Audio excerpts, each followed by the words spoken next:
Ladies and gentlemen, welcome to Chapter 2. Alright, so here's what we're going to go over, and a little bit more. Alright, let's just get right into it. So, information processing approach. So, researchers have found it useful to think of the human being as a processor of information. So, kind of like a computer, or a phone, or any other electronic device. You push a button for input, then it processes it, and then it outputs something. So like the easiest one I think of is a calculator. You put in 2 plus 2, you hit enter, and then it gives you the output of 4. So that's the easiest way to think of the human as, it doesn't work 100% of the time. There are some things that don't work along this. But for the purposes of this PowerPoint, we'll call it that, this lesson, let's just call it that this is the easiest way to think of it. So the information can be processed by humans. Comes in all different sensory forms. So that would be all the different senses that we have. Sight, sound, smell, all those things there. Humans' information processing systems requires more time to process larger amounts of information than it does smaller amounts of information. So like when you're playing, let's say, team sports, you're processing a lot of vectors all going at the same time. So for me to make that dime pass, that bounce pass through 4 people, half court to make it to my teammate who's cutting to the hoop, I'm having to process how fast my teammate's going, where all the defenders are moving to, where all the defenders' eyes are. I have to process all of those things before I can make that pass. And that's what makes that awesome bounce pass to your teammate for a layup looks so good, is because you have to process so much information. So stages of information. So there are 3 stages and they do not overlap. So the first one is going to be your stimulus identification. So you see a problem, you have to decide whether the stimulus has presented and what it is. Systems analyze environmental things from a variety of sources. So that's a components of those stimuli are assembled together, and then the patterns of movement are detected. So the basketball one, how fast all these people are moving before I can make that awesome pass. Another one that's probably a little simpler, driving to make a left-hand turn. So the problem is I need to turn left. I analyze the environment. I look left, I look right. I combine all the stimuli together, and I decide, is it clear? Is it not? How fast is that car moving over there? Can I get out in front of them in time? And so I'm looking at that pattern. All these stimuluses come from your 5 senses for that part there. So all those things are doing before I decide to make any move. So then there's my response stage. So this is where we're deciding whether it is okay to make that left-hand turn, whether I should make that pass, whether I should swing a bat.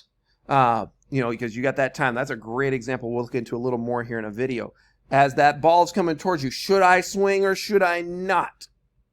So we are. So this point, we're deciding to processing that to determine what to do and how it should be done. So should I swing? Should I not? Now that I've seen how fast the ball's coming towards, now that I've seen the gap in those cars, those are all selecting should I do it. Then there's the movement programming stage. So the system's problem is the motor system to make that desired movement. Should I pull the trigger to swing?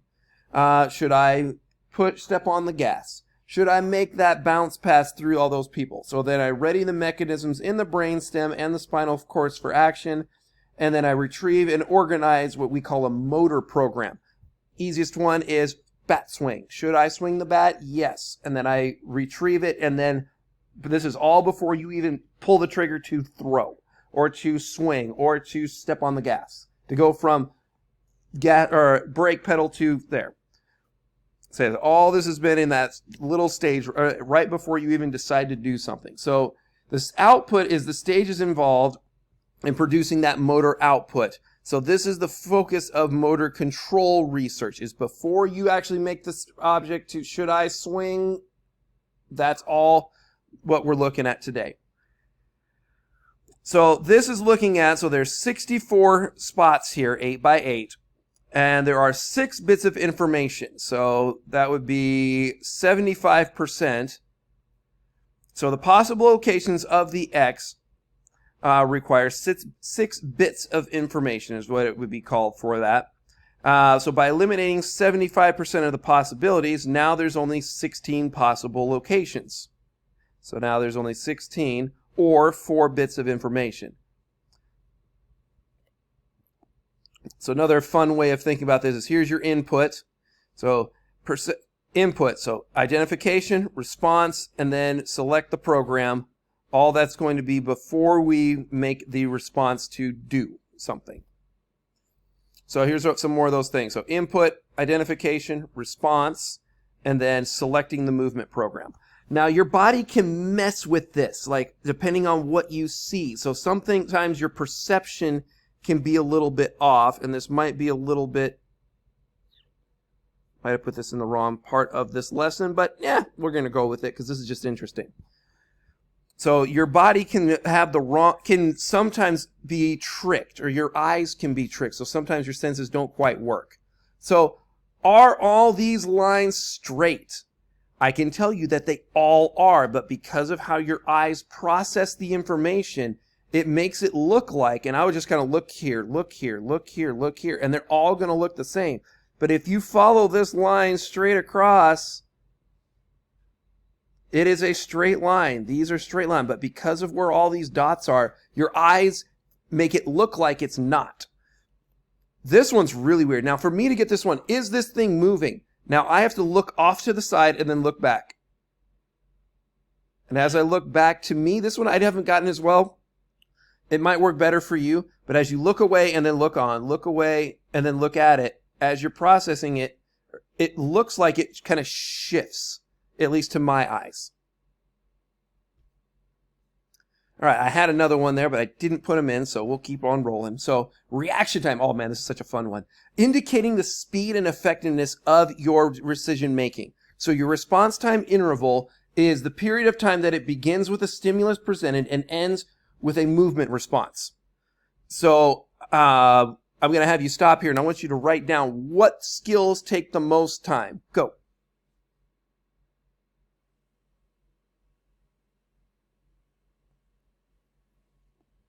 All right, so I love this one. Baseball. So we're going to skip a little bit at the beginning here to have this go. Fielder. Finley excels in both speed and power, and his reaction times are second to none. In 2006, he became only the 6th player ever to reach 300 stolen bases and 300 home runs in a career. And he's hit some big home runs, like this 2004 walk-off grand slam to clinch the division title for the Dodgers. 0-1. Leads, throwing curveballs, it sinks, the guys change.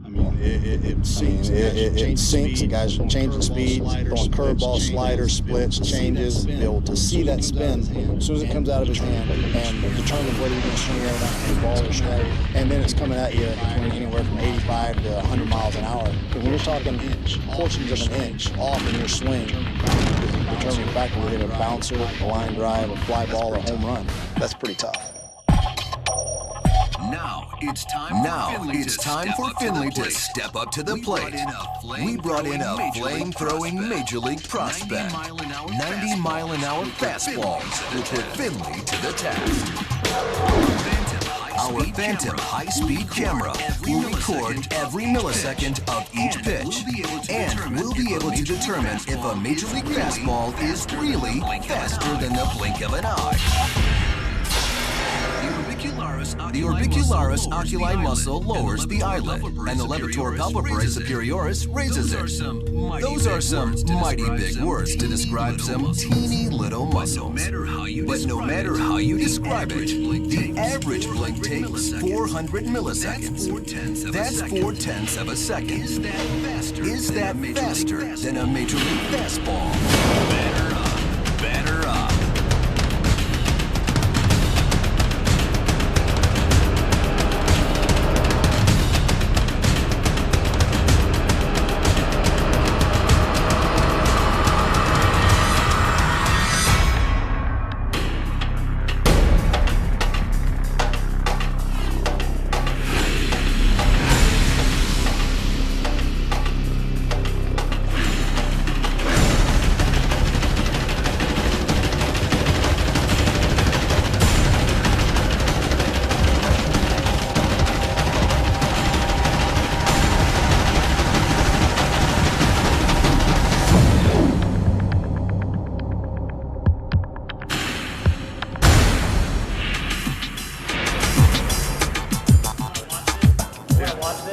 Yeah. It saw the high-speed It saw the high-speed footage. It's unbelievable. I've never seen myself hitting that slow before. I mean, I've seen other sports and stuff, and they use the high-speed cameras, and I've always wanted to be in front of one of those. Good gracious, that's got a lot of flaws. Look at that. Look at your bat is exactly at 90 degrees. That's amazing. It's all one letter. That's a good swing. What's that faster than the 0.4 of a second it takes to blink an eye? Our motion capture tracking technology reveals every millisecond of the pitch.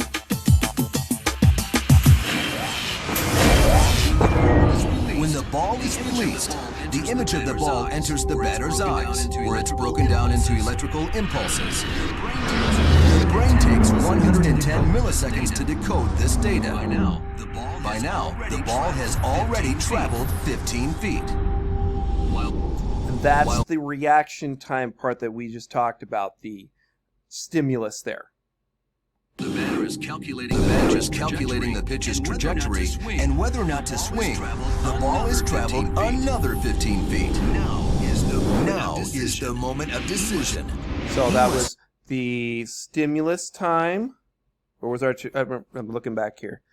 So stage 1 was stimulus, response, reaction stage, and now he's picking out, should I use my movement program to swing or not? So 15 feet, 15 feet, stage 1, stage 2.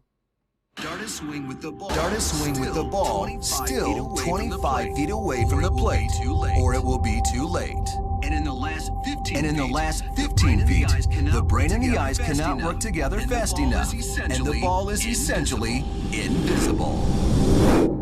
At 95 miles an hour, a pitch reaches home plate in 395 milliseconds, less than 0.4 of a second. That is, in fact, faster than the blink of an eye.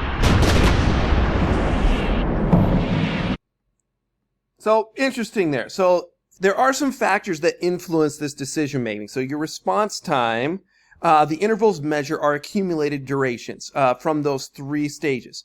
So any factor that increases the duration of one or more stages will lengthen the response time. So an illustration of a response delay is a sprint start. So it used to be a person stood on the side here and a starting gun was fired. Yet the athletes still were on their marks because of the delay in processing of that signal. So So another one here would be, so the reaction time. So see a brake light. So if you're trying to stop in a car. So the illustration between the reaction time, movement time, response time. See the brake lights ahead, how long it takes for you to react. Initiate the release of the accelerator. Movement time of your foot over, and then to decompress the brake pedal, so to stop. Sorry, it's going the other way than I had my example earlier. So as the number of possible stimulus reaction or response alternatives increases, there's an increase in the time that it takes. So here's kind of an interesting one. So different combination of stimulus responses occur. So the circles up here are the potential visual stimuli. So if there's only one response, so if I'm sitting here and I have my hands here, the light comes on, I touch the button. If I'm supposed to do 2 responses, then I have to use both hands at the same time, and it gets more and more difficult the more things I have to use.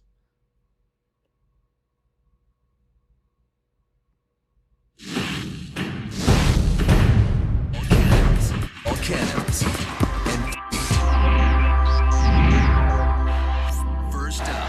First up, 13-time All-Pro receiver, Jerry Rice. Come on, man, come on! It's unfair! Even for a future Hall of Famer, it's not easy.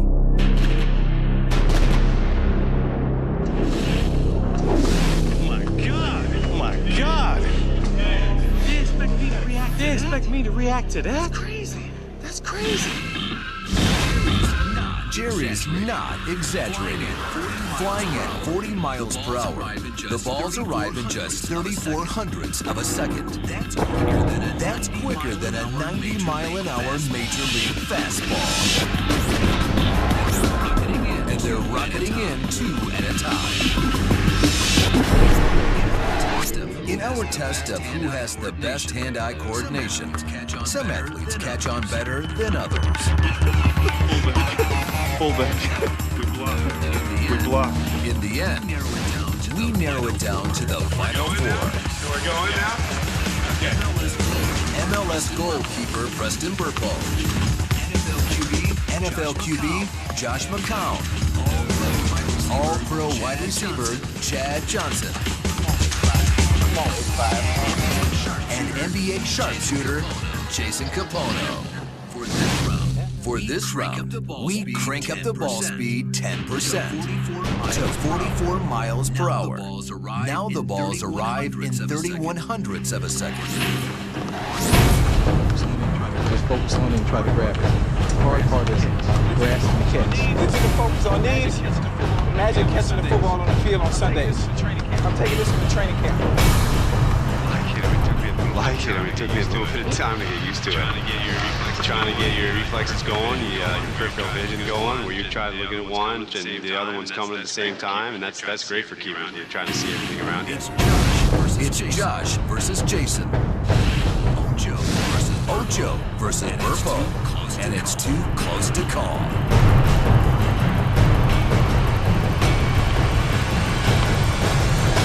Ooh, I like that. Ooh, I like that. How'd I do? Best of anybody so far. Best of anybody so far. It's Probably good. gonna stay that way. It's probably gonna stay that way.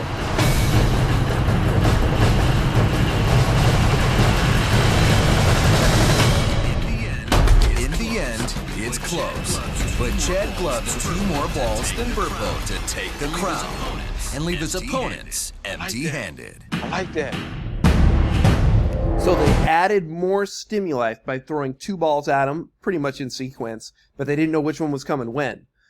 So there's the example of the number of responses depending on how many stimuli you have. So Hicks' law, this is one that would probably show up on a quiz. So Hicks' law, this is the relationship between response time and the stimulus. So how many stimuli there are, it's going to go up in a logarithmic thing. So the more stimuli you have, the harder it's going to be, and the longer the response time is going to take.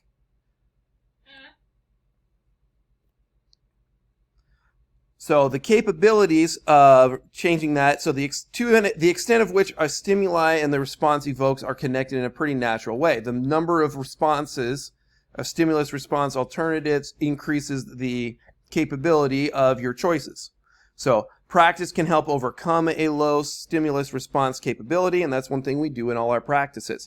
So for example, a volleyball hitter, very early on, man, you look at some of the lower high school teams, and when a hitter hits, they run straight.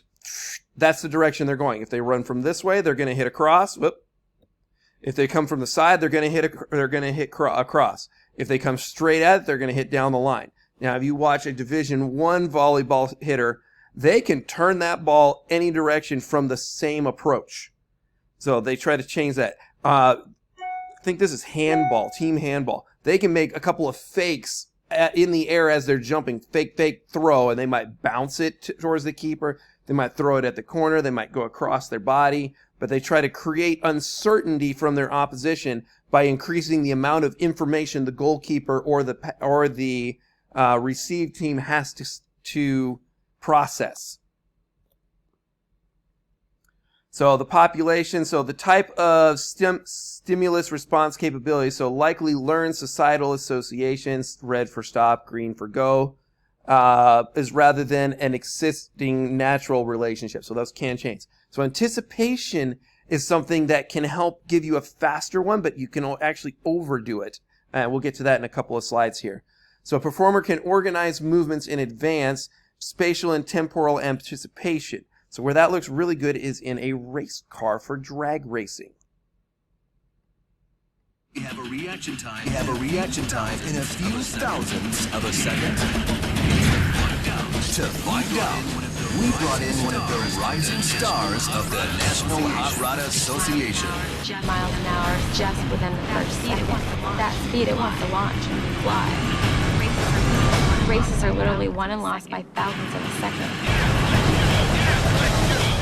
Thanks so much for Hillary, coming in the lab. thanks so much for coming in the lab. No problem. Thanks for having me. To win your races. But what's more important, having a car that's super fast or getting off the starting line first? Well, they're both very important, obviously. I'm going faster than a shuttle. Reaction time is really important. What separates a good reaction time and a not so good reaction time is literally thousandths of a second. If I'm 200th later than the other driver, I've done a terrible job that day. Have you ever lost control of a vehicle going 300 miles an hour? I did. One time we had a tire come apart and it broke the frame of the car. I'm going along at 300 miles an hour and all of a sudden the front end lifts up and I'm spinning around and the thing literally went into thousand. My eyes were open and I was very aware of everything that was going on. It was slow motion.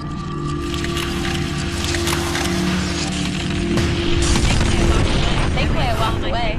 All my safety equipment, everything worked the way it was With supposed so to. much at stake, and such a small margin of error, it's no wonder these drivers have to practice away from the track. This little device exactly simulates the starting sequence of a top fuel race. The amber lights flash, and precisely 0.4 of a second later, So the second that this comes on, you're going. It's too late. You better do it within the 100th of a second when it comes on. All right, well, let's put this to the test. we're going to use this practice tool to put Hillary to the test. Let's see if she really has superhuman reaction time. Oh, I'm going to psych you out. There's no way you can beat me. All right. You ready? Can she, in fact, react in just a few thousandths of a second? All right, are you intimidated? No, not at all.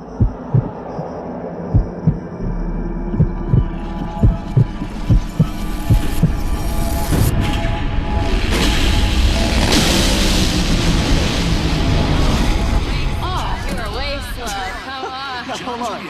John's reaction time is a respectable 0.2 of a second, but Hillary's is an astounding 1,000th of a second. Wow, I killed you.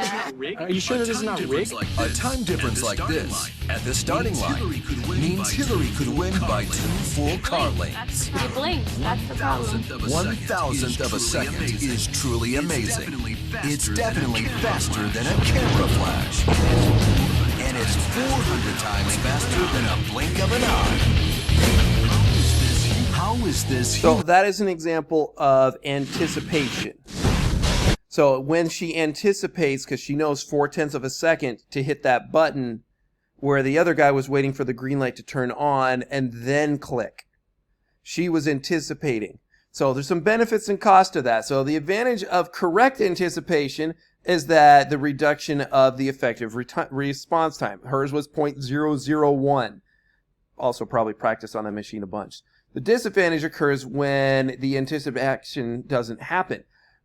Most of us have probably played flag football, and you get used to the other team going, ready, set, hike. And they do the same cadence all the time.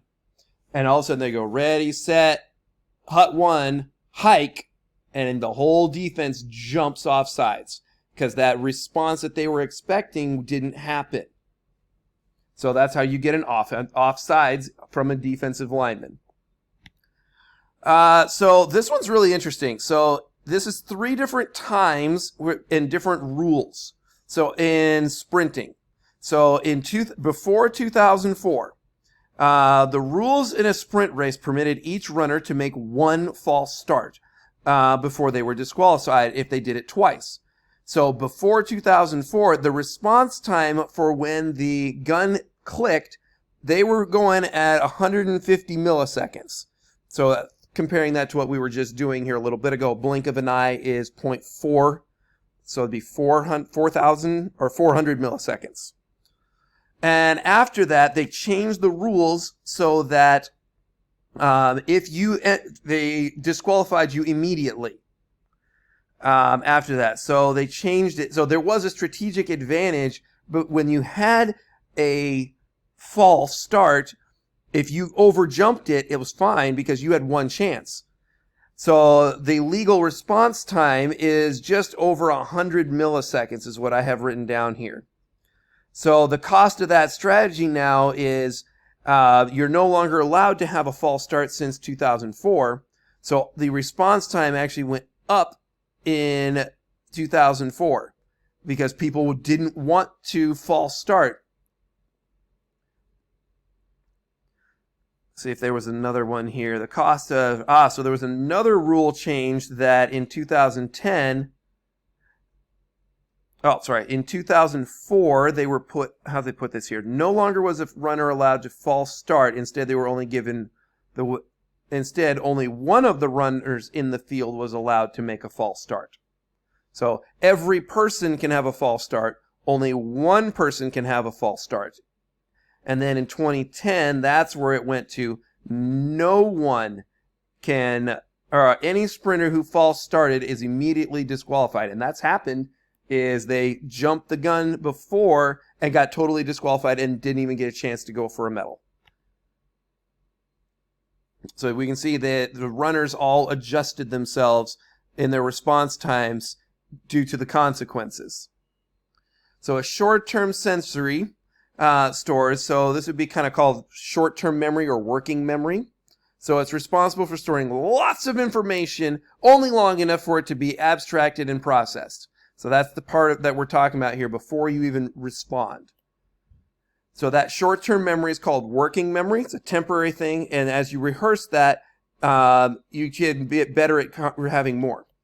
The long-term memory contains the long-term information, and that's where lots of information can be stored in long-term by processing the short-term. So learning, in general, is the means of taking that short-term memory into long-term memory. So hopefully you can take the short-term memory of the last 27 minutes and put it into long-term memory that you can then use in a quiz just after this class.